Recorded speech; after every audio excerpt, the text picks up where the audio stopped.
Hi hello ಎಲ್ರಿಗೂ ನಮಸ್ಕಾರ. Welcome to Sandhya Shetty's kitchen.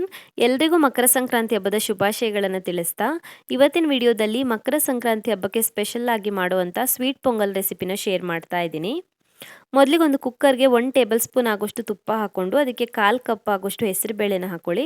ಹಾಗೆಯೇ ಅರ್ಧ ಕಪ್ ಆಗೋಷ್ಟು ಅಕ್ಕಿನ ಹಾಕೊಳ್ಳಿ. ಅಕ್ಕಿ ಮತ್ತು ಹೆಸರು ಬೇಳೆನ ನಾನು ಆಲ್ರೆಡಿ ತೊಳೆದ್ಬಿಟ್ಟು ಸ್ವಲ್ಪ ಹೊತ್ತು ಒಂದು ಬಟ್ಟೆ ಮೇಲೆ ಹಾಕಿ ಇಟ್ಕೊಂಡಿದ್ದೆ ಒಂದು 5 ನಿಮಿಷದವರೆಗೂ. ಹಾಗಾಗಿ ಇದರಲ್ಲಿರುವಂಥ ನೀರೆಲ್ಲ ಡ್ರೈ ಆಗಿದೆ. ಇದನ್ನ ಇವಾಗ ಚೆನ್ನಾಗಿ ಹುರ್ಕೊಳ್ಬೇಕು. ಉರಿನ ಮೀಡಿಯಂ ಫ್ಲೇಮಲ್ಲಿ ಇಟ್ಕೊಂಡು ಒಂದು 2 ರಿಂದ 3 ನಿಮಿಷದವರೆಗೂ ಹುರ್ಕೊಳ್ಬೇಕು ತುಪ್ಪದಲ್ಲಿ. ಒಂದು 2-3 ನಿಮಿಷದವರೆಗೂ ಹುರ್ಕೊಂಡ ನಂತರ ಇದಕ್ಕೆ ಇವಾಗ ನೀರನ್ನು ಸೇರಿಸಿ ಬೇಯಿಸ್ಕೊಳ್ಳೋಣ.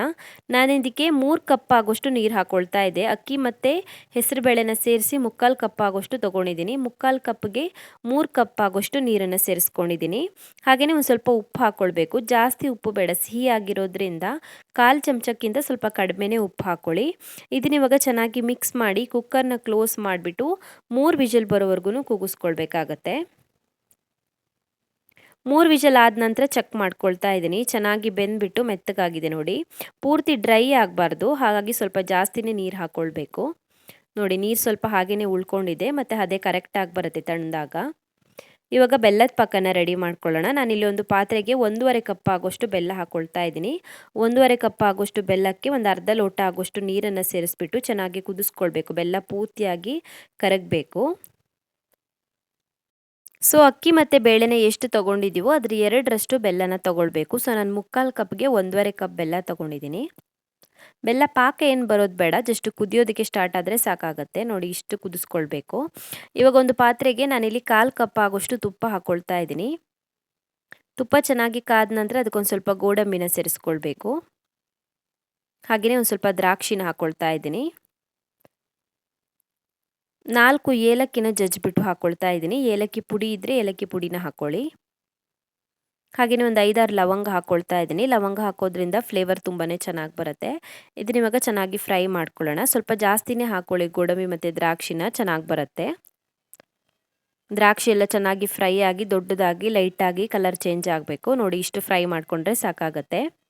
ಸೊ ನಾವು ಬೇಯಿಸಿಟ್ಕೊಂಡಿರುವಂಥ ಅಕ್ಕಿ ಮತ್ತು ಬೇಳೆಗೆ ಇವಾಗ ನಾನಿಲ್ಲಿ ಅರ್ಧ ಕಪ್ ಆಗೋಷ್ಟು ತೆಂಗಿನಕಾಯಿ ತುರಿನ ಸೇರಿಸ್ಕೊಳ್ತಾ ಇದ್ದೀನಿ. ಒಣ ಕೊಬ್ಬರಿ ಇದ್ದರೆ ಒಣ ಕೊಬ್ಬರಿ ಸೇರಿಸ್ಕೊಳ್ಳಿ, ಇಲ್ಲಾಂದರೆ ಹಸಿ ಕೊಬ್ಬರಿನ ಸ್ವಲ್ಪ ಹೊತ್ತು ಫ್ರೈ ಮಾಡಿ ಹಾಕ್ಕೊಳ್ಳಿ. ನಾನು ಹಸಿ ಕೊಬ್ಬರಿನೇ ತುಪ್ಪದಲ್ಲಿ ಫ್ರೈ ಮಾಡಿ ಹಾಕ್ಕೊಂಡಿದ್ದೀನಿ. ಚೆನ್ನಾಗಿ ಮಿಕ್ಸ್ ಮಾಡ್ಕೊಳ್ಳಿ ತೆಂಗಿನಕಾಯಿ ತುರಿನ ಸೇರಿಸ್ಬಿಟ್ಟು. ಇವಾಗ ಇದಕ್ಕೆ ನಾವು ರೆಡಿ ಮಾಡಿ ಇಟ್ಕೊಂಡಿರುವಂಥ ಬೆಲ್ಲದ ಪಾಕನ ಸೇರಿಸ್ಕೊಳ್ಳೋಣ. ಚೆನ್ನಾಗಿ ಮಿಕ್ಸ್ ಮಾಡ್ಕೊಳ್ಬೇಕು.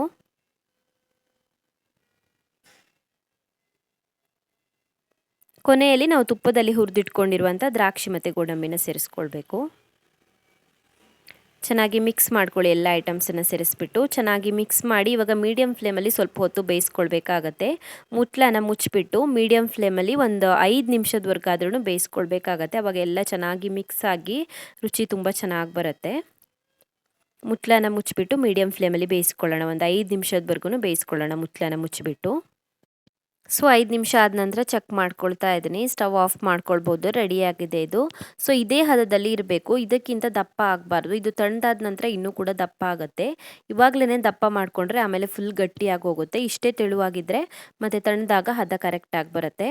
So Sankranti special sweet pongal ಯಾವ ರೀತಿ ಮಾಡೋದಂತ ನೋಡಿದ್ರಲ್ಲ, ತುಂಬಾ ರುಚಿಯಾಗಿರುತ್ತೆ.